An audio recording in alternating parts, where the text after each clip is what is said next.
మాజీ మంత్రి కేటీఆర్ అహంకారంతోనే సిరిసిల్ల నియోజకవర్గంలో 100% బీఆర్ఎస్ నేతలు కాంగ్రెస్ పార్టీలో చేరబోతున్నారని రాజన్న సిరిసిల్ల జిల్లాలోని కాంగ్రెస్ పార్టీ కార్యాలయంలో నియోజకవర్గ ఇన్ఛార్జ్ కేకే మహేందర్ రెడ్డి ముసాబాద్ మీడియా సమావేశంలో తెలిపారు.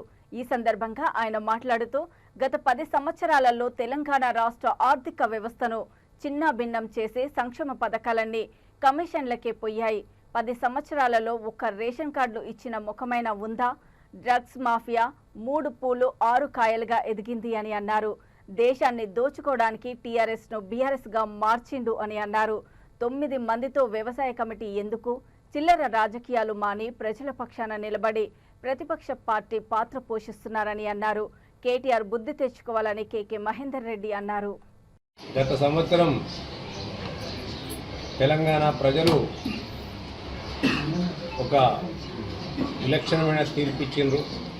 10 సంవత్సరాలు ఒక దుష్ట పరిపాలన నుంచి విముక్తి పొందాలని చెప్పి ఆ ప్రభుత్వం చేసిన అవినీతి, అక్రమ, అరాచక, నియంతృత్వ, నిరంకుశ పరిపాలన నుంచి బయటపడాలని, బానిస సంఖ్యలను తెంపుకోవాలని చెప్పి కరెక్ట్గా 1 సంవత్సరం మీద ఇవాళకి ఇంచుమించు 1 నెల రోజులు కావస్తుంది. ఆ సందర్భంలో, ఎలక్షన్ల సందర్భంలో కాంగ్రెస్ పార్టీ కొన్ని హామీలు ఇవ్వడం జరిగింది. ఎందుకంటే ఆ గత ప్రభుత్వంలో వారు ఏవైతే తెలంగాణ ప్రజలకు కోల్పోయిన స్వేచ్ఛ, స్వాతంత్రాలను, ఎందుకంటే దేశంలో ఒక మనిషికి కావాల్సింది ముందుగా అన్నింటికంటే ముఖ్యం స్వేచ్ఛ, స్వాతంత్రాలు, ప్రజాస్వామిక హక్కులు, పౌర హక్కులు, వీటన్నింటినీ కాపాడే పార్టీ కానీ, ప్రభుత్వం కానీ, ఈ దేశంలో కానీ, ఈ రాష్ట్రంలో కానీ ఏదైనా ఉందంటే అది కాంగ్రెస్ పార్టీ.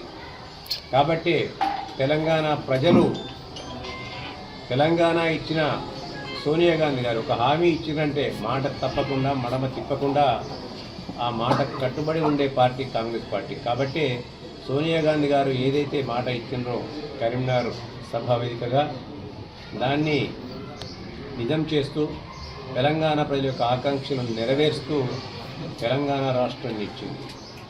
ఆ ఇచ్చిన రాష్ట్రంలో తెలంగాణ ప్రజల యొక్క బతుకులు ఆగమైనవి. వాళ్ళ బతుకులు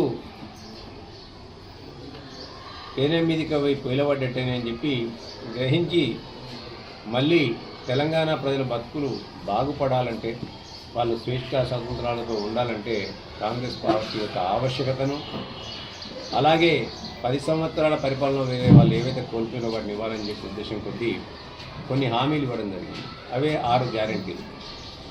దాంతోపాటు గౌరవ రాహుల్ గాంధీ గారు కూడా వరంగల్ వేదికగా ఈ రాష్ట్రంలో ఉన్న రైతుల కొరకు కూడా కొన్ని హామీలు ఇవ్వడం జరిగింది. అదే రుణమాఫీ. వీటన్నింటిని కూడా నెరవేర్చే దిశగా గత సంవత్సరం మీద 1 నెల రోజుల పాలనలో గౌరవ ముఖ్యమంత్రి యనమల రేవంత్ రెడ్డి గారి ఆధ్వర్యంలో మా ప్రభుత్వం అనేకమైన ప్రయత్నాలు చేస్తూ గత 10 సంవత్సరాల పాపపు పరిపాలనలో ఏదైతే తెలంగాణ రాష్ట్ర ఆర్థిక వ్యవస్థను చిన్నాభిన్నం చేసి ఒక గజనీల్లాగా, ఘోరీల్లాగా ఈ రాష్ట్రంపై దండయాత్ర చేసి కంచే చేనుమేసిన చందంగా ఈ రాష్ట్రాన్ని ఏ విధంగా దోచుకున్నారో, 7 లక్షల కోట్ల అప్పులతో పాటు 40 నుంచి 45 వేల కోట్ల బిల్లు